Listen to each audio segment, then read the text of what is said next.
আজকে বাংলাদেশে আপনার অর্থনীতি কেমন আছে এটা সবাই প্রশ্ন করি, নিজেদেরকে, ক্লায়েন্টদেরকে করি, আশপাশের বন্ধু বান্ধবদের করি, অর্থনীতি কেমন আছে তার উত্তর নানা ধরনের পেয়ে থাকি। তো আমি যেটা বসে বসে চিন্তা করছিলাম, এটার উত্তর এক এক সময় এক একভাবে আসবে, কিন্তু কোন ডাইমেনশনসগুলো দেখার দরকার আসলে। তো আমি দেখলাম যে 5টা ডাইমেনশন বের করলে এই মুহূর্তের জন্য খুবই জরুরি। একটি হচ্ছে ফান্ডামেন্টালস, অর্থনীতির ফান্ডামেন্টালসগুলো কেমন। এই যে NPL is an issue, banking sector governance is an issue, fundament রিজার্ভের পরিমাণ কেমন ইজ এন ইস্যু। যে ফান্ডামেন্টালসে ক্লিয়ারলি আমাদের এক ধরনের একটা ভঙ্গুর অবস্থা থেকে এক ধরনের শক্তিশালী অবস্থানের দিকে এগিয়ে গেছে।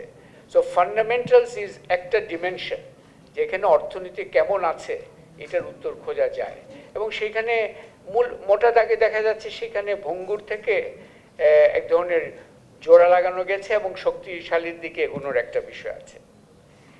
তবে এটা একমাত্র সূচক নয় ওই অর্থনীতি কেমন আছে ওই প্রশ্নের উত্তরের জন্য।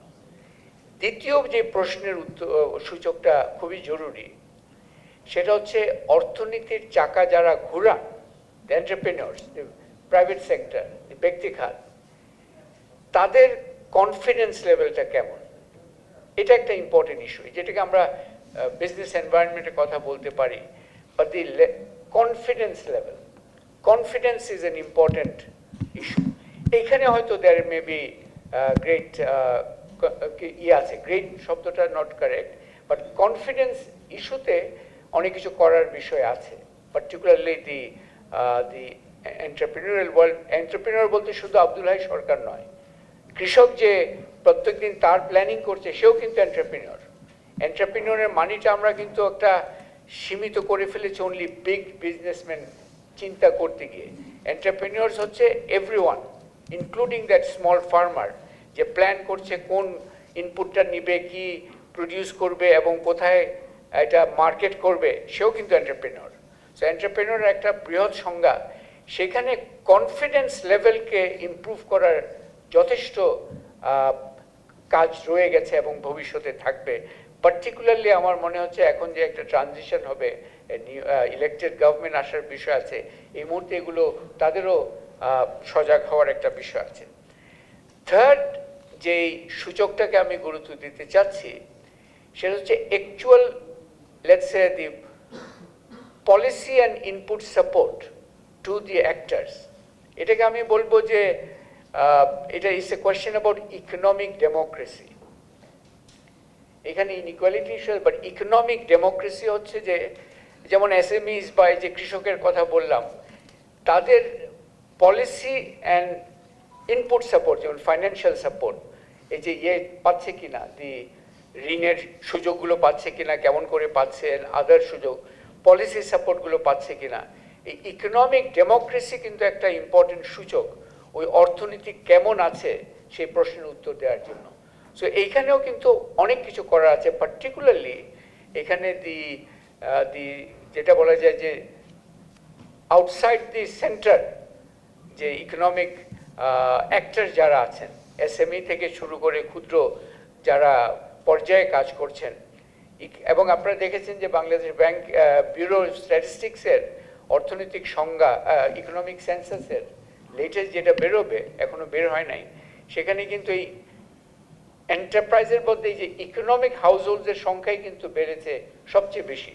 তার মানে তাদের এই যে ইনপুটস, তাদের সাপোর্ট, তাদের পলিসি নিডসগুলো বুঝে তাদেরকে সাপোর্ট দেওয়া, এটা অত্যন্ত গুরুত্বপূর্ণ। এখানে আই থিঙ্ক অনেক কিছু করার আছে। ফোর্থ আর একটা dimension is also very important, সেটা হচ্ছে আমাদের অর্থনীতির প্রাত্যহিক জীবনে অর্থনৈতিক স্বস্তি, ইকোনমিক ইজ অফ লাইফ। এখানে obviously inflation is an issue, very important, এবং এইটা নিয়ে লট অফ কনসার্ন। এখানে ইনফ্লেশন একটু কমেছিল, আবার একটু বেড়েছে, উইচ মিনস দ্যাট এটার সব লিভার্সগুলো, এগুলো উঠানামার যে লিভার্সগুলো, কিছু আছে রাষ্ট্রের নিয়ন্ত্রণে, কিছু আছে বাজারের নিয়ন্ত্রণে, কিছু আছে সমাজের নিয়ন্ত্রণে, but the point is that এখানে আমাদের এই সাপ্লাই চেইন প্রসেসেস এগুলো কিন্তু ভেরি ইম্পর্টেন্ট। একটা হচ্ছে পলিসি এফিসিয়েন্সি আর একটা হচ্ছে সাপ্লাই চেইন এফিসিয়েন্সি। এই দুটারই এক ধরনের বাস্তবতা আমাদের বোঝা প্রয়োজন, বাট ডেফিনেটলি অর্থনৈতিক স্বস্তির জায়গাটায় এক ধরনের বলা যায় যে কোয়েশ্চেন মার্কস রয়ে গেছে, এবং সেগুলো is not a one time ইমপ্রুভমেন্টের issue, it's a continuous effort. এই অর্থনৈতিক স্বস্তিটা আপনার প্রতিনিয়ত পেতে হয়। ফিফথ যে ডাইমেনশনটা ইম্পর্টেন্ট ওই অর্থনীতি কেমন আছে এটার উত্তর জন্য is governance issue, economic governance. এটাও ভেরি ইম্পর্টেন্ট, এবং আজকের অ্যালম্যানাকের যে অন্যতম একটা বিষয় এখানে এই তথ্য দেওয়া। ইকোনমিক গভর্নেন্সের বলতে আমরা শুধু মনে করি গভর্নেন্স শব্দটা বললেই মনে হচ্ছে যে অনলি এ সার্টেন আন্ডারস্ট্যান্ডিংটা আমাদের মাথায় চলে আসে, যে অনেক কি বলা যায় দুর্নীতি হচ্ছে, এগুলো there are multiple dimensions of governance itself যেটা আমাদের মাথায় দেওয়া দরকার। তার মধ্যে অন্যতম একটা ইস্যু হচ্ছে ডেটা কোয়ালিটি। এই গভর্নেন্সের এই যে আজকে আমরা কেন এই অ্যালমানাকটা সপ্তম সংস্করণ করলাম, কারণ as a whole Bangladesh economy needs quality data at every sector, not just economy, every sector, যার মাধ্যমে যারা ভোক্তা তারাও বুঝবে কি হচ্ছে, যারা পলিসি মেকার তারাও বুঝবে কি করতে হবে। সো এই data quality is a very important part of the governance, এবং সেখানে উত্তর আশা করি আমরা আরও উন্নত হতে থাকবো, এবং আশা করা যায় that's one area that we need to really look at. The other part of course is professionalism. এটাও খুব ইম্পর্টেন্ট অ্যাকচুয়ালি, যে যারা যোগ্য প্রফেশনাল পেশাজীবী attitudes to managing the economy, economic governance, এটা কিন্তু ভেরি ইম্পর্টেন্ট। এটা ছাড়া আপনার ওই যে অ্যানোমালিসগুলো তৈরি হয় is because of this lack of professionalism. And আমাদেরকে প্রফেশনালসদেরকে how to encourage them, how to give them ওই সুযোগগুলো তৈরি করে দেওয়া, এটার দিকেও আমাদের খুব নজর দেওয়া দরকার। থার্ড যে বিষয়টা অবশ্য অত্যন্ত গুরুত্বপূর্ণ, যেটা নিয়ে বেশি কথা হয়, গভর্নেন্স নর্মস।